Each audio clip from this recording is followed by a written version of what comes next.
Inflation galopante sous l'effet évidemment de la guerre en Ukraine. Les effets vont continuer de se faire ressentir à court terme en France, car les combats continuent sur le terrain. Faisons un point, un nouveau cessez-le-feu annoncé à Mariupol autour de la dernière poche de résistance ukrainienne, l'usine Azovstal.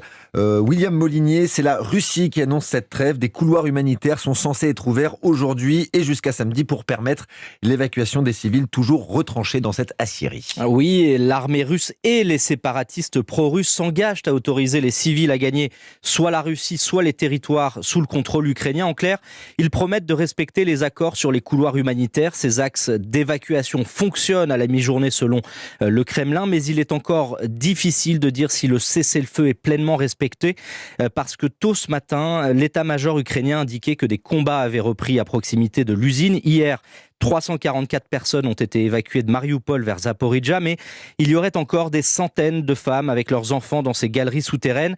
Sur le terrain militaire, l'offensive russe se poursuit dans l'Est, mais aussi en profondeur dans l'Ouest, puisque de nombreuses frappes ont ciblé cette nuit les régions frontalières avec la Hongrie jusque-là qui avaient été préservées. Les Russes tentent d'entraver la logistique militaire et l'approvisionnement ukrainien vers le front du Donbass.